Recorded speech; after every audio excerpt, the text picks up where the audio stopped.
check this out. My niece, her name's Tori. Her professional name is Victoria, and she works for the Department of Safety or the child safety, kids and stuff. And she's got like a million horrible stories, right? So like if she's at a hospital, she's there because there's a kid that's been abused, they think, and she's investigating because that's got to be heartbreaking. It is. Like if there's a kid that has a broken arm and the parents can't explain why the kid has a broken arm, she goes in there and then she talks to the parents and whatever, right? Well, yesterday, my son Dutch, who's 14, was playing basketball. He had 2 basketball games back to back, and he was unbelievable, playing in a great game. And something happened. He went to shoot the ball, and his knee gave out, and he collapsed on the floor, and he was screaming and yelling. It was one of those horrible moments. And my wife was like to me, "Go do something." And I was like, "Hold on, let me make sure he's okay." But it was the kind where all of a sudden the coach is yelling, "We need a doctor!" And I had to run out there, and he was crying. I had to scoop him up, and I carried him outside, put him in my car, and I had to drive him to the emergency room of the hospital. And the children's hospital was amazing, and wheeled him in, and we were there for a long time. And all of a sudden, my niece, Tori, comes walking into our room. And she was like, "Hey, Uncle Johnjay." I go, "Hey, Tori, what's going on?" She goes, "Oh, there's a case here, blah, blah, blah, blah, blah, And I'm like, "Oh, my God." And I go, "I didn't know you were in." And I go, "So you're here right now because you're dealing with something?" She goes, "Yeah, I'm here all the time." So she sits there for a long time with us, and she goes, I go, "How'd you know we were here?" She goes, "Well, I saw Dutch's name on the board in the other room. So I thought I'd pop in. And there's not a lot of Dutch Van S's." And I'm like, "Oh, yeah." So she's there for a little bit. We're talking and we're waiting, And then she goes to leave. And I go, Whoa. If you leave and nurses and doctors see you leave our room, they're going to think I'm beating the hell out of Dutch." And she goes, "Yeah." Oh, my God. Yeah, probably. Yeah, so see you later. Yeah. She walks out with a little clipboard. And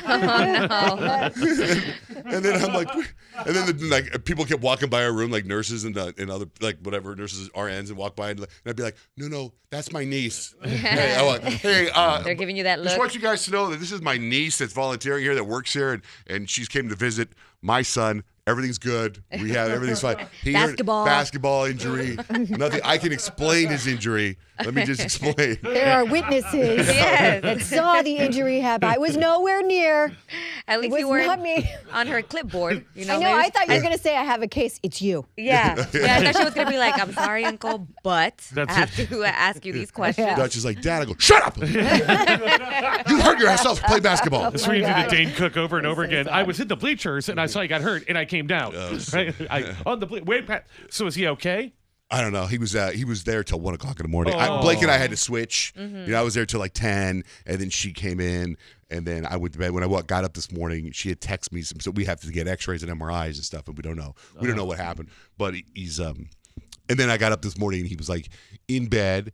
He was asleep with the lights on, and the dog next to him, Big Charlie, sleeping, and his phone was on YouTube, watching some YouTube channel, asleep with his lights on. But we'll see. But we were able to watch the Phoenix Suns Nuggets game in the hospital room while that was going on. So that was a blowout and a half. Yes, oh yeah, great. Mm-hmm. Right. Another good game. Meanwhile, at the Children's Hospital, what's funny is every channel is Frozen, Toy Story, Little Mermaid, or the basketball game. That's good. It's a good combo. All good things. Yeah. But I wanted to see because the talk was the Loki TV show, right? I didn't see it. Any of you guys watch Loki? Yeah. I did. Yeah, you did? Wow. Yes, All Kyle. 3 of you guys watched Loki? Yeah, I figured we'd be All right. talking about it this morning, and I'm always left out of the Marvel conversation. So Right. I was like, you know what? I'm going to give it a chance here. But that's good. It started with a little bit of Endgame. Which I saw. Yeah. Which you saw. And Let's since Kyle's the one that never talks about left out of Marvel, what did you think? And you know what's funny about the Loki thing is all the other Marvel shows drop on Friday. So I'm mentally prepared for a Friday Loki drop, but it dropped yesterday. So what's your opinion on Loki? Well, I did like how it started with Endgame because I saw that and I remember the moment where Loki just sort of disappears and he just they don't really address it anymore in the movie. And so the show, you get to see where he goes. And now it's to be honest, I felt like it started off very slow, but then by the end of the episode, which is an hour long, you get to, sometimes you need a slow episode to establish what's happening. And So now Loki he's in trouble, man. He ruined the timeline, right? And so now he's with like the Time Variant Association or whatever. TVA. Good job, Kyle. You're doing so good. is busting him for time traveling when he wasn't supposed to. And now he has to catch himself. And the guy that's doing that is Lightning McQueen. Yeah. I was like, Owen Wilson's in this? This is amazing. I freaking love that he's in him. it. Did he have a broken nose or something? Did his nose look weird to you at all? He always kind of has a weird He's nose. always had a jacked up nose from when he was a kid. Yeah. Oh, okay. I didn't know if it was makeup or what, but Was he in any, like, is he part of the series? Okay, No. this is just new for him. Yeah, this is okay. But I I was think like, in the oh, man, He's perfect. He's perfect for it too. the first 5 minutes, though, if you're a Marvel fan, they handle a lot of plot development because they're like, no, there's not a multiverse anymore. There's just one timeline, and everything has to fall on that timeline, or else we got problems. They handled that right away, and that's been a big Marvel thing for years. I was really scared because when I saw the trailer, I thought it was so confusing. Like, what is happening here? And there's so many things that have happened with Loki where he's died and he's come back and now he's traveling, he's left.